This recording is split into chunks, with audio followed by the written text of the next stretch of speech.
I hope today that I'm able to provide singles some direction as to how to go about seeking the right mates, making the right decisions. So it doesn't mean there's not going to be any challenges. It doesn't mean that you're going to marry a fail-safe marriage or there'll be no challenges, but it means that you'll be best prepared to handle the challenges with the person that you choose to marry.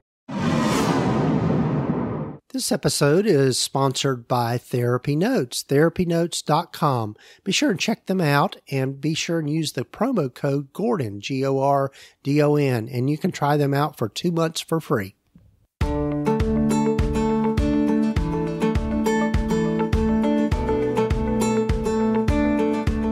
Over 15 years ago, when I started my private practice, I had to learn a lot, and most of it the hard way, and I don't think you need to do the same.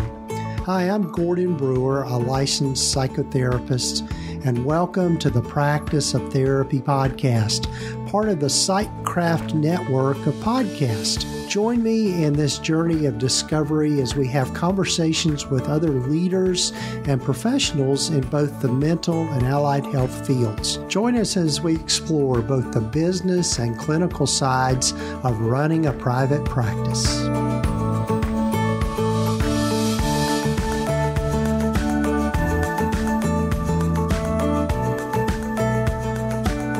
Well, hello, everyone, and welcome to the podcast. This is episode number 349 of the Practice of Therapy podcast. I'm Gordon Brewer, and so glad you've joined us for this particular episode.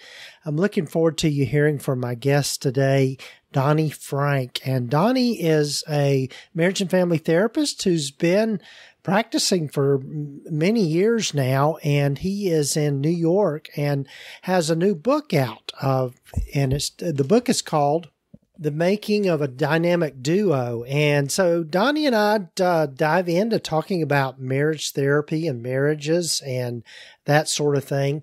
One of the things, at least in my area of the country, and I know this varies across the states and across the world, at least in Tennessee, there are not too many marriage and family therapists, as opposed to a place like California where there's just a ton of marriage and family therapists. But, one of the things that established my practice early on was that I was a marriage and family therapist and enjoyed working with couples. And so that was a niche that I built, and it really helped grow my practice. So that's something to think about. And just depending on where you are. I think that there are a lot of people out there that are looking for couples therapists and ways to help in their relationships. But before I digress too much, but anyway, I think the other thing is that I think a lot of times, particularly depending on how you were trained or how your graduate program is that the thought of doing couples work just absolutely terrifies some therapists. But, I think when you learn about it and you learn something like the Gottman method, or you learn like emotionally focused therapy from Sue Johnson, I think you'll find it fascinating, and it's actually great work and easy work to do. Well, easy is not the right word, but really fulfilling work. So anyway, I digressed a whole bunch of just getting on my soapbox about marriage therapy. But anyway, looking forward to you hearing my conversation with Donny and his book that he's recently published. Also, before we get to my conversation with Donny, I'd love for you to hear more about my consulting and coaching services, along with some words from one of the members of the Psychcraft network, and they're the sponsor of our podcast, TherapyNotes.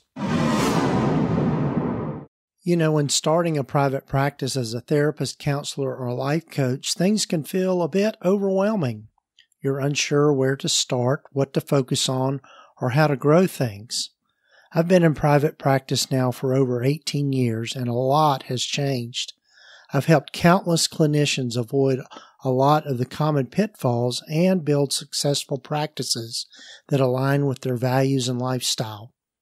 My coaching and consulting services are all about giving you a focused plan, helping you set clear priorities, and understand exactly where to invest your time, energy, and money, We'll work on defining your niche and then how to market it, ensuring that you build a practice that's both impactful and enjoyable. I'll also teach you the business skills they don't cover in grad school, from financial planning to implementing systems that make your practice run smoothly, like a well-oiled machine. In addition, I can help you find ways to diversify your income streams and create financial stability for long-term growth. Whether you're just starting out or looking to take your practice to the next level, I'm here to guide you in every step of the way. Let's work together to turn your vision into a thriving, fulfilling reality. To apply and find out more, just go to practiceoftherapy.com/coaching and consulting. That's practiceoftherapy.com/coaching and consulting. And also you can book a free 15-minute discovery call with me to talk about your goals and vision.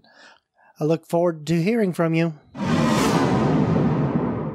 Hi, everyone. We are Dr. Melissa Thiessen and Dr. Karen Dick of Intentional Therapist and hosts of the podcast Thrivival 101, a fresh take on self-care for female mental health clinicians. As mental health clinicians, we all know that self-care is important, and yet ironically, we often struggle with it ourselves. Even worse, we tend to do this in silence because who wants to admit we might be struggling? Well, here's the thing. There are unique factors about our training, our work, and our gender socialization that contribute to this very real and normal struggle with self-care. The good news is that together we can break the silence and lessen the struggle. We created Thrivival 101 to help us all do just that. Through our 4 C's framework, connection, compassion, courage, and creativity, and interviews with other like-minded clinicians, we will help you redefine your concept of self-care, find a supportive community, and start taking steps towards putting you back in your schedule. So you can learn more about us at intentionaltherapist.ca and can find Thrivival 101 through the Sightcraft Network and wherever you listen to your podcasts. Ready to upgrade your practice from a rusty bicycle to a shiny new sports car? Buckle up, because TherapyNotes is here to turbocharge your journey. It's the comprehensive practice management system you've been craving, equipped with everything you need to navigate patient records, schedule seamlessly, host remote sessions, craft detailed notes, and tackle insurance billing with ease. And guess what? It's your trusty sidekick, available whenever and wherever duty calls. Picture having more quality time with your clients, all thanks to this digital assistant that never clocks out. Here's the kicker. It's Gordon approved, so you can trust it's the real deal. Bid farewell to paperwork headaches and embrace a new era of efficiency and top-tier care. Ready to level up your private practice game? Swing by practiceoftherapy.com/therapynotes and punch in promo code GORDON for 2 months on the house. Enjoy the show.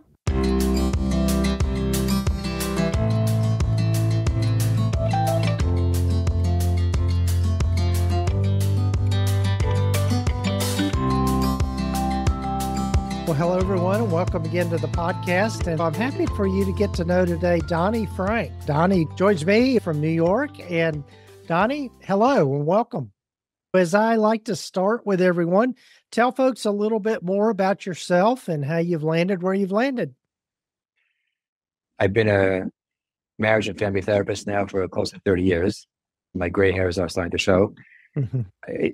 My journey's not complicated in terms of how I got here.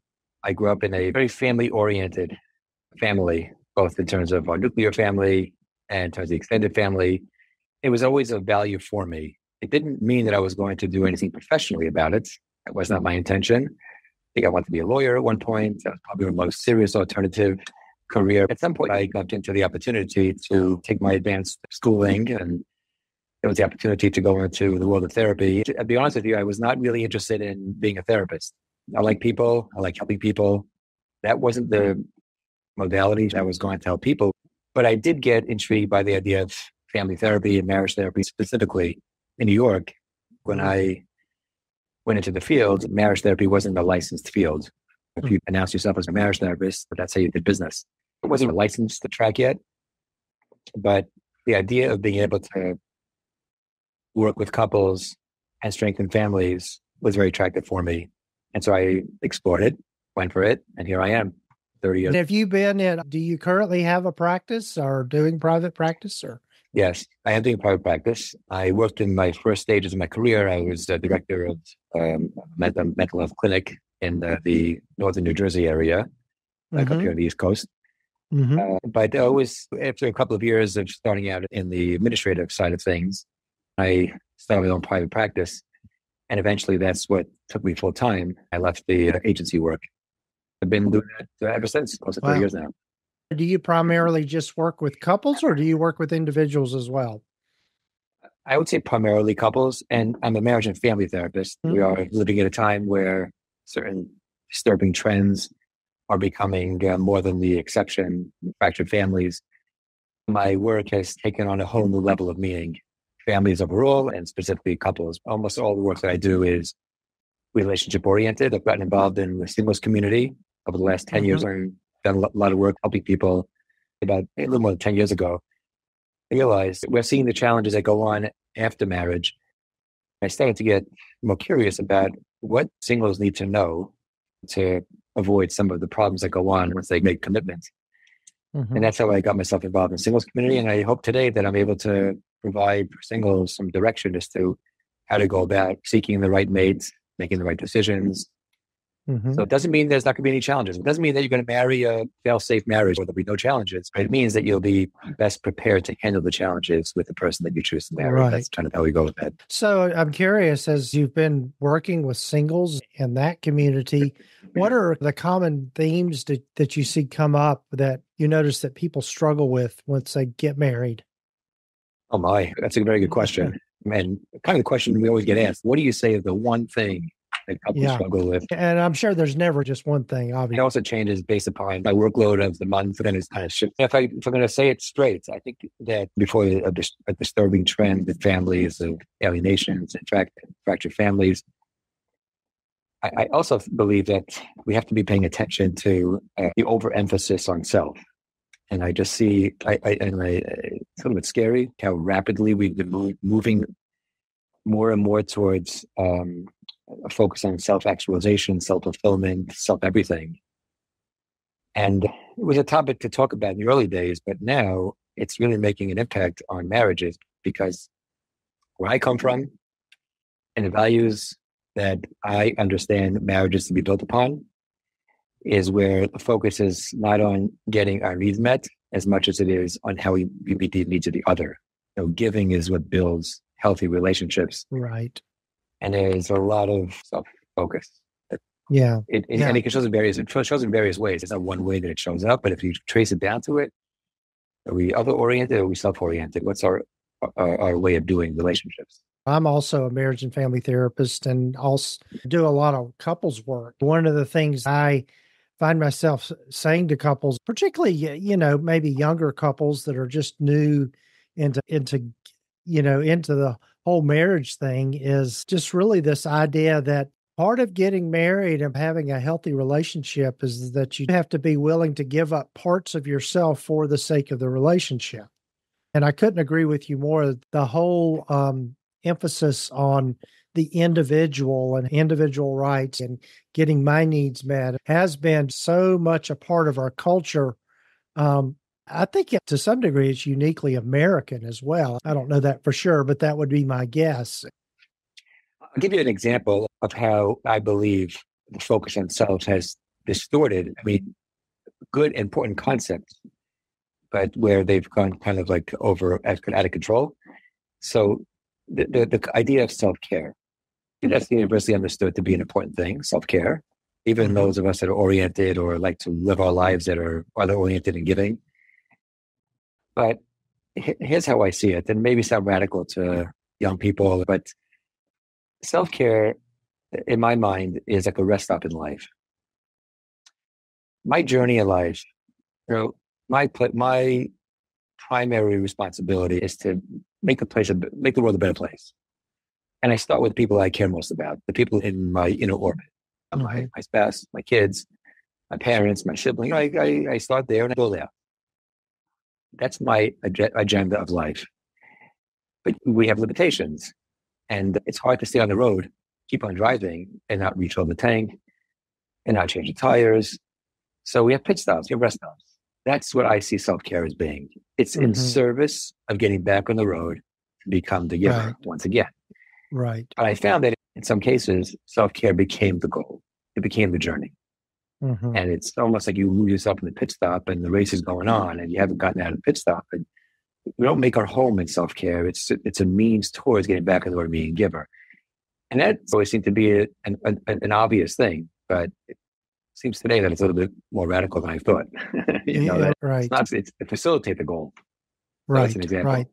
Yeah. I mean, if things are too individually focused, it automatically sets up a dynamic of competition.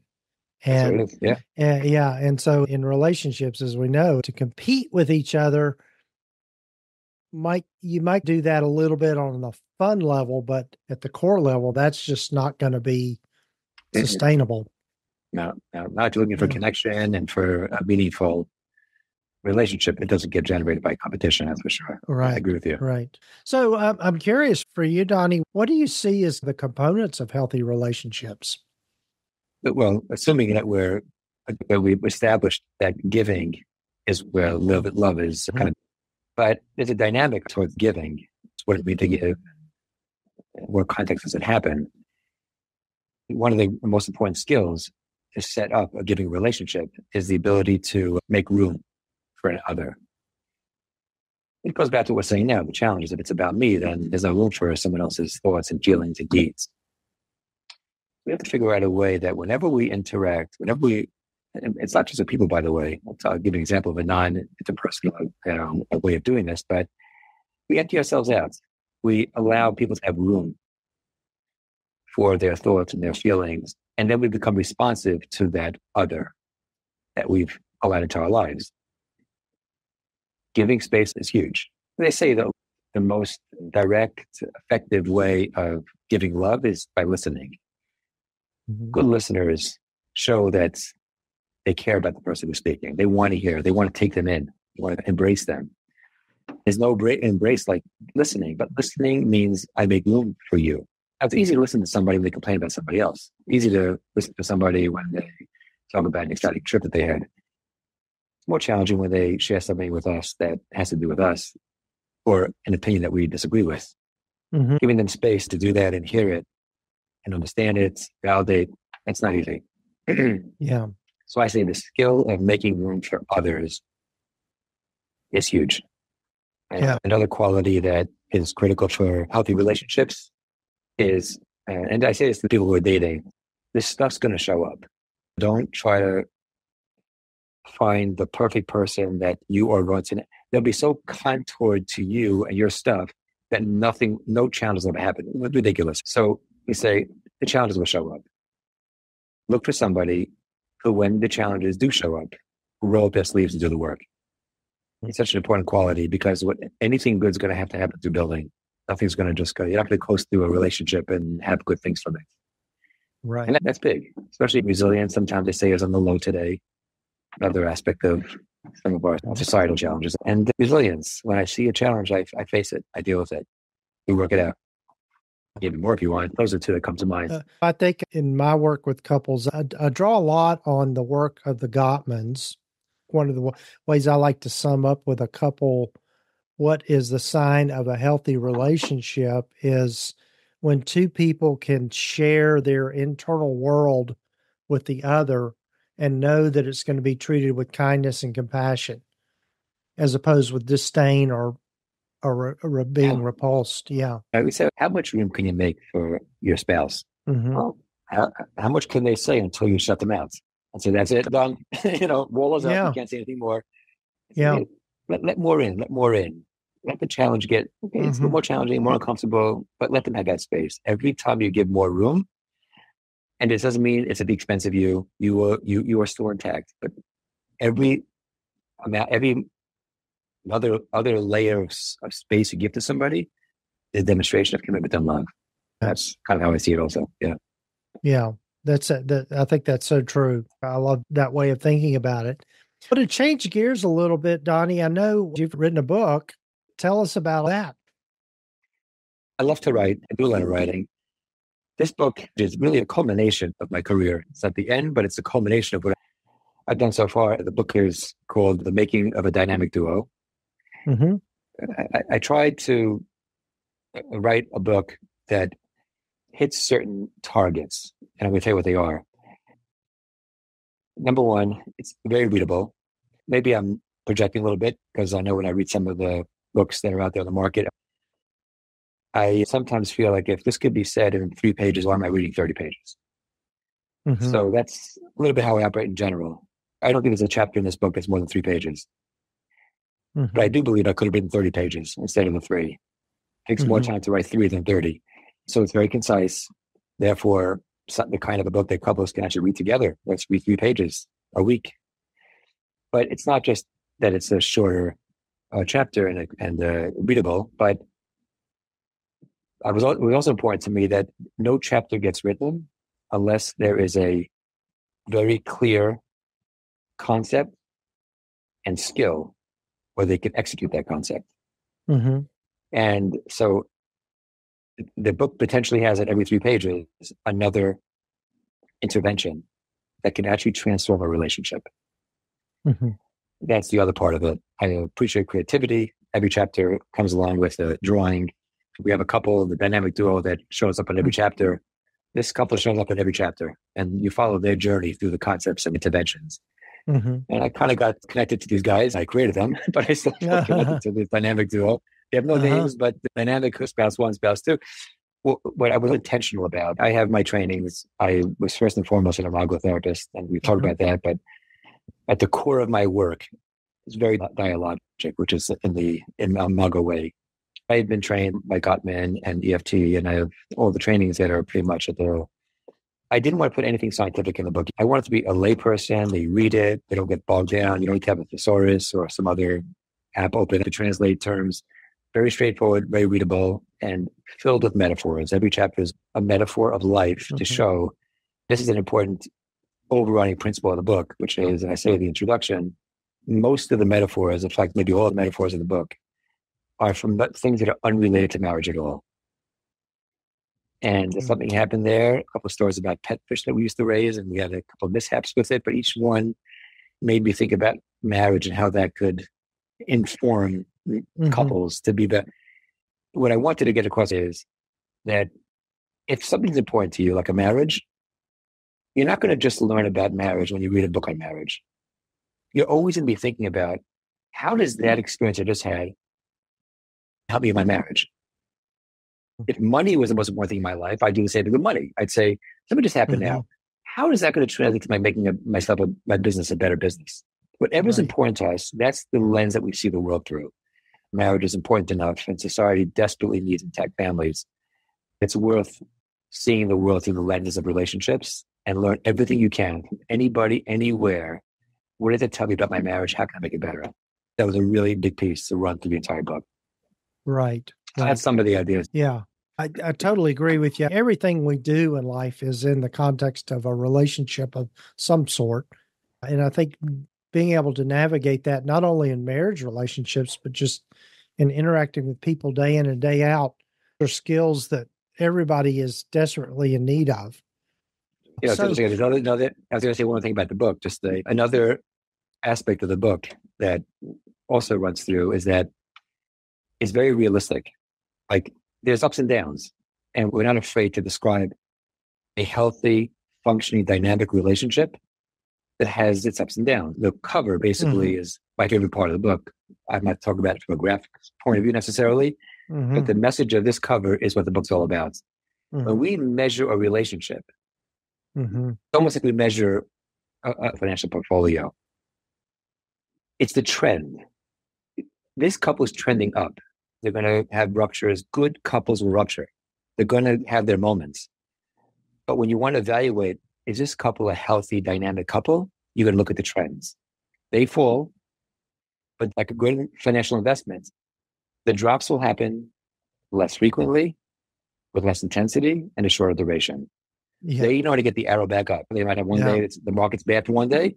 They get it back up. They know how to deepen their relationship, go higher and higher. And next time they fall from a higher place. But when you look at them, you say, we're trending up. This book is intended to help couples be upward trenders. And if you're an upward trender, they're going to, couples say, when do we finish therapy? When we're not going to fight anymore? Are you kidding? That's when you're going to be dead. As you're two people in a relationship, dynamic, they're both showing up to the relationship, you're going to have a lot of clashes. But we're upward trenders. We never hit the canvas. My expression here, don't hit the canvas like a boxer falls and out for the count. Couples hit the canvas, they can't get up again. We don't hit the canvas anymore. We fall, we don't hit the canvas. So that's really it's upward trenders is what dynamic couples are. In the little bit of time we have left, Donny, what do you see as the essential skills a couple needs to have in order to maintain that upward trend? They need the skill of perspective taking to know your spouse is not trying to hurt. Is your spouse evil? Are they trying to hurt you? Now, at some points in the relationship, they might say yes. But when they're work in progress, you say, no, they're not trying to hurt me. So what's going on there? Again, back to self-oriented, other-oriented. It's not only your story. Put your story aside. Why do you think your spouse said what they said? So perspective taking will keep you off the canvas. It's when you think, oh, they did it because they're mean and they want to see me in pain. Perspective taking is huge. Ownership is incredibly important. Being able to look at a situation and say, before I tell you what you should be doing differently in an interaction, let me first see what I brought to this. What could I take responsibility for? I have a great story in this book about West Point. It's called No Excuses, Sir. It's a really good story about ownership. But the idea is that don't let a conflict go by before asking yourself, is it anything? So even if it's 5%, in relationships and dynamics and systems, you shift one thing and you never know how it's going to affect the system. So let me first ask myself, what did I bring to this? What can I take responsibility for?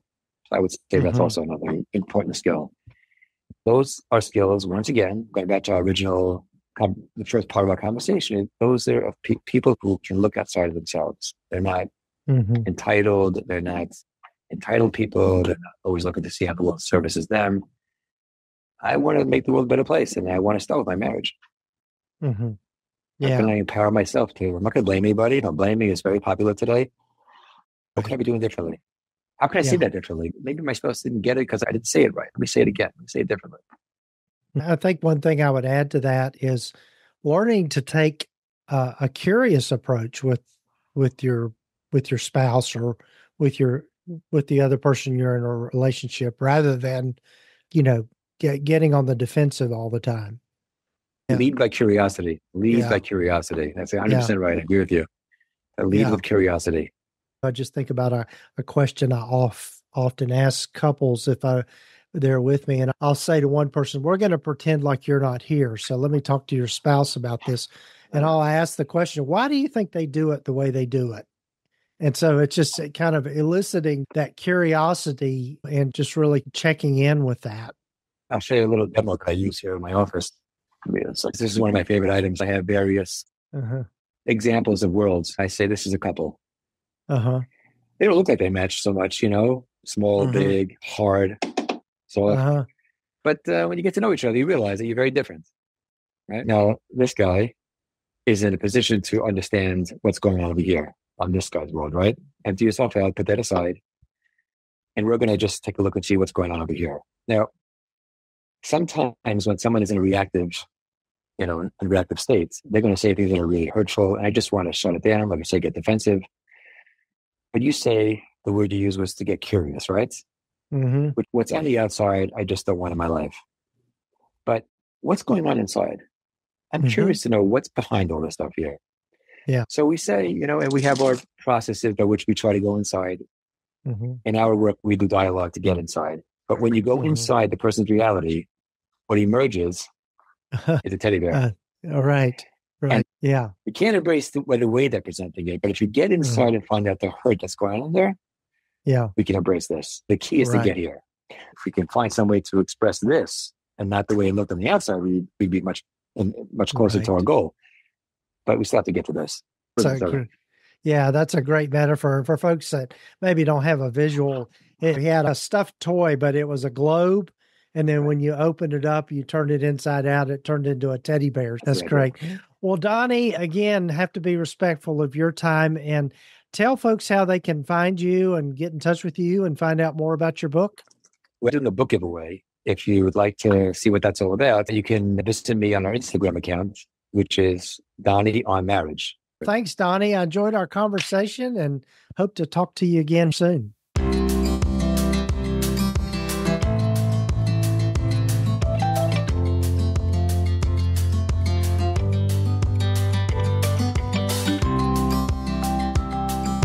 Well, again, a big thanks to Donny Frank for joining me on the podcast. And do check out his new book. I think it's going to be a really interesting book and just another spin on marriage and maybe be a big of help to you and just working with couples. And so you can find links here in the show notes and the show summary to get to his book, and also links to his Instagram page where you can possibly win a free book. So be sure and check it out. The making of a dynamic duo. And yeah, so looking forward to getting my hands on that book. Also, big thanks to our sponsor of the podcast, TherapyNotes. They are the leading electronic health record system for mental health practices. They're who I use in my practice, and I just absolutely love using that platform. And you can find out more about them by going to practiceoftherapy.com/therapynotes. And be sure and use that promo code Gordon, just Gordon. And also, if you're interested in working with me and doing some consulting or coaching, I'd love for you to check out more information on that by going to practiceoftherapy.com/coaching and consulting. And that'll get you to the right landing page. Also, one thing I did want to mention before we go, and I haven't really publicized this much, but this podcast is now available in video format on YouTube. So if you're interested in that and getting a visual of my interviews, you can go to practiceoftherapy.com/on YouTube, and that'll get you to the channel and the playlist that you can watch, get a visual on these different podcast episodes. So I just failed to mention that, so I thought I would here. Looking forward to you joining in these future episodes. And do take time to follow us or subscribe to the podcast wherever you might be listening to it. And I've got some great encore episodes coming up here shortly in the next several weeks. So I'm excited about re-releasing those and get you being able to hear them. So take care, folks, and we'll be back with you again next week.